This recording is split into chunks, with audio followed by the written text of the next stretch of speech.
At the end of this video, you will know everything about Dragon Ball Sparking Zero. And what the first thing you should do is whenever you start the game for the very first time. If you've already started your Sparking Zero journey, make sure to stick all the way through though, because throughout the video I go over secret tips and tricks that'll help out all players.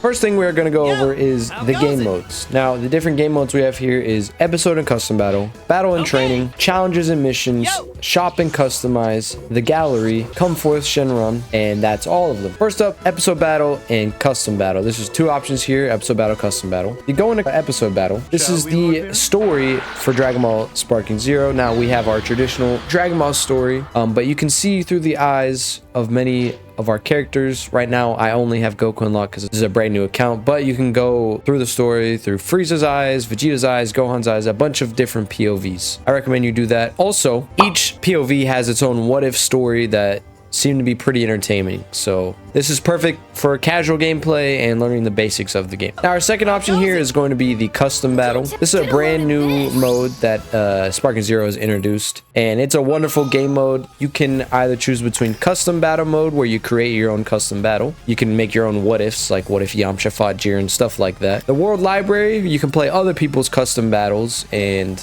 as you can see here, we can go over the top custom battles. Right now, the number one is Gogeta versus Kappa. That's not surprising. A bunch of different custom battles and stuff like that to go through. It's a pretty fun game mode. Then our last option here is the bonus battles. Now, we'll go over this a little bit later, but these are like preset custom battles that Bandai actually made themselves. All right, our next options are the battle and training mode. First option is battle. You have online or offline. If you choose to do the online game mode, you're given three options: player match, ranked match, and rankings. Player match, you can either room search, create room, enter room ID, quick match, single battle, DP battle, or team battle. If you don't know what these are, single battle is one character, DP battles a certain cap on the good characters you can use, and then team battles you can use any 5 characters you'd like. This is more for casuals who just want to enjoy an online match. Maybe you want to use Chaozu online or something, go into player match. Rank match is going to be for more sweaty. Now, you're going to have to put your settings on here. If you want single DP, if you want a similar rank or don't care, higher rank, no limit, whatever, connection quality, the match finish rate, the language, and then items. And then we have the rankings. Now, this is pretty cool. It shows the rankings for players, for character frequency, and for just character rankings. But what I like about it is you can actually see your own rank here. So if we go here, if I go to single battle here, as you can see, I am 79,000 in the world. Like I said, this is a brand new account, so don't judge me for that, but that's pretty cool. And then the character frequency is just the top characters used in the whole game. I think right now it's Gogeta Super Saiyan 4. Oh, it's Goku Super for DP battle. For single battle, it is Gogeta Super Saiyan 4. So yeah. Then lastly is character rankings, which is how good you are with a specific character. Now, I've mainly used Super Saiyan Blue Vegito, so let's check it out. Now, these are the top in the world. Let's see what rank I am with Super Saiyan Blue Vegito. I am 5,551st, so I'm climbing up here. Then we have offline. That's just traditional player versus CPU or player versus local split screen player on there. So it's cool that they added the local split screen. Then we got super training. Now, we have battle training and regular training. Battle training I recommend for new players a lot, actually. It's very helpful. I'll make a video going in depth over what exactly this is, but you use Gohan and Piccolo, and you can choose what type of training you want. Here, we'll just select advanced guard techniques, guard clash. So it'll teach you how to perform a guard clash throughout a game. So I'm going to go up and X while the opponent is guarding. As you see, it breaks his guard there. And now this is for every mechanic in the whole game. I recommend new players really going over this. It's very, very helpful. Next in the super training is regular training. Now, this is literally just sandbox mode, basically. You're going to pick any map you want. Then you're going to pick your squad and your opponent's squad, start the battle. Then you're going to go with the characters you selected against the opponent's characters. And you can actually change right here, training settings. And then you can change the opponent's settings, how good they're doing. So right now I have it on standstill. If I wanted him to use guards and counters only, as you see, now he's activated to do that. When I attack him, he's going to counter me. And so this is a great way to practice specific scenarios that you need to get good at. So if you need to get good at not getting countered, this would be perfect for you. But And there we go. See, I broke it there, but he's still gonna counter me. But it's just good practice overall. So this is a good mode if you're not confident in your abilities yet. Next up on this menu, we have World Tournament. Now there's online and offline. Online tournament is, as you'd expect, an online world tournament. So you can either search for a room, create a room, or enter a specific room if you'd like to join. I usually just do search, and then I make it as vague as possible. And then you can scroll through here and see which one. Most of these are custom, but there's a bunch of different options you can choose from. So you can do world tournament, cell games, other world tournament, tournament of destroyers, tournament of power, Yamcha games, and they all have different settings. So whenever you join, just make sure you look at what tournament you're joining. Now offline world tournament is the same thing, but against CPU. Unfortunately, there is no option to play with local friends or anything. So this is only against CPU, which is kind of boring, but it's whatever. At least it's in here. All right, next we have challenges and missions. Now these have two options: Zeno's Orders and Whis' Stamp Book. These are kind of both just missions that you're going to unlock throughout playing the game. For example, here we'll go to Zeno's Orders. And as you can see, I can accept these rewards. So this one's like get Goten's proficiency increased to 1, Mr. Satan's to 1. Just stuff like that. Just random missions that you're going to just unlock throughout playing the game. And then we have Whis' Stamp Book here. So Whis' Stamp Book is a very easy way to get the Dragon Balls again pretty quickly. The Shenron Dragon Balls. So as you see, this one's create a custom battle, achieve victory in Goku Saga 10 times. I do still have to do those, but very easy way to get a lot of Zenny and a lot of Dragon Balls here. Not as expansive as Zeno's though. All right, and then next we have the shop and customize option. The first option is shop/customize. If you click it, it takes you to a screen that allows you to pick shop or customize. I know that's a shocker. But if you pick shop, you're going to go into the shop where Bulma's going to annoy the hell out of you. But you can get either ability items, characters, outfits, voices, battle game music, strategy items, or player card. Ability items are items that you can equip onto, I believe, most characters in the game, and they increase their power. Characters, obviously, you just buy characters to unlock to use. Outfits, there's different variants of outfits for a lot of the characters in the game. That's a pretty cool feature. Then we have the voices. I believe these are the starter game emote voices. Each character has their own set or whatever that you can buy. Battle game music, this is going to be specifically music that starts whenever you enter the sparking mode. Strategy items, I believe this is something that you can tell the CPU to do in order to make them more difficult or do a specific thing. Then player card, this is to customize your player card, which we'll get in here in just 1 second. All right, and then our other option here is going to be the customize. Now this is for whenever you buy items, whenever you buy outfits, whatever. So for example, I just bought, I believe, this Goku. I just bought a new Yardrat Goku outfit for him, so I'll go ahead and equip that. That's where you equip stuff like this.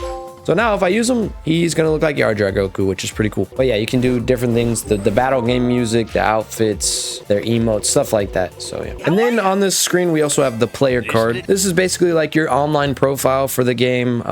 You can change all of your stuff. You can change your favorite character, your icon here. I'm actually going to change mine to this world. I think that looks cool. You can set what time you're usually on the game for other people to see, because other people are going to see this player card of yours. Your favorite game mode, your favorite music, favorite stage, and even select your background here. So yeah, it's a pretty cool feature that they added. You can also check, I think, like if you have rivals or something, you can have them there. You can set people as your rivals, and then also your match win rates, matches won, stuff like that. So yeah. And then we also have the gallery here. We got Encyclopedia, My Dad, and Theater. If you go into Encyclopedia, Vidal's gonna get a call, and you're gonna have an entire catalog of every single character in the game. And actually, as you see, Chi-Chi, Bulma, and Vidal on the right there. I'm actually in the way of it. All right, as you can see, Chi-Chi, Bulma, and Vidal on the right there. If you select on a character, they'll actually gossip about them. So like if I select Zarbon here, then it's every character in the game, and then I hit square on PlayStation or X on Xbox. This aggravatingly handsome guy was one of Frieza's right-hand men.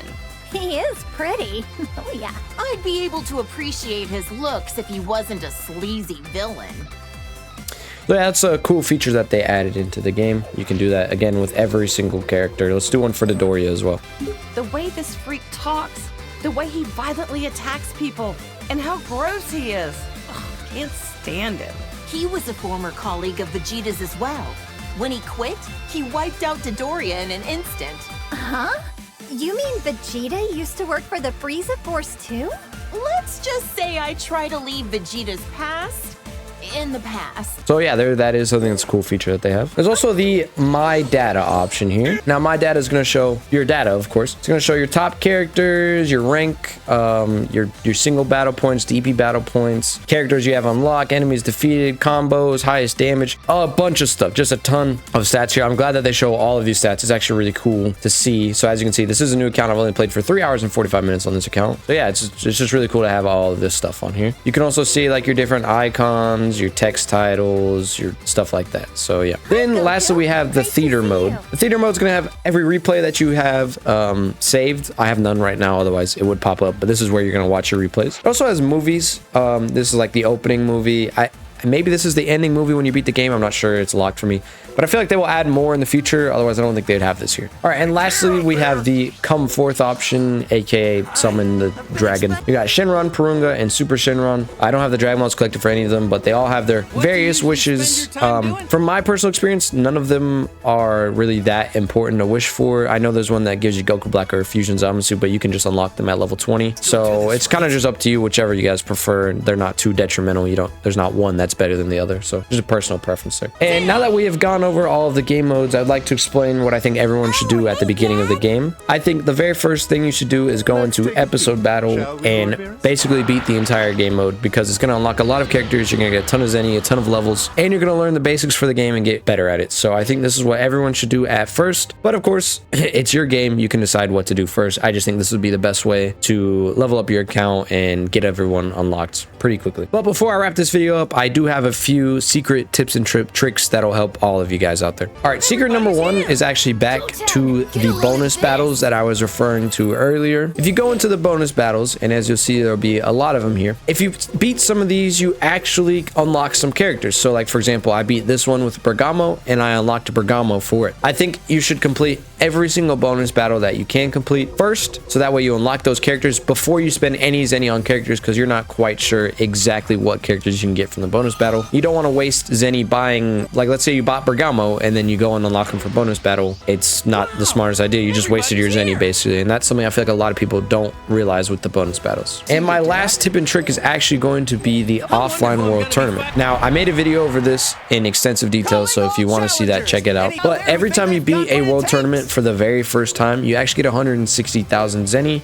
So if you do all of them, you get it's like 960,000 or a million Zenny, and you can do them in about 10 minutes. So 1 hour, you get a million Zenny. That's a pretty good deal. A million Zenny can take you pretty far, get a lot of characters unlocked. But yeah, this concludes my ultimate beginner guide to Dragon Ball Sparking Zero. If this video helped you at all, please drop a like and subscribe. I have fire Sparking Zero content coming out in the future, so make sure to stick around for that, as well as a more advanced guide to the game on combos, guards, and stuff like that. So stay tuned for that.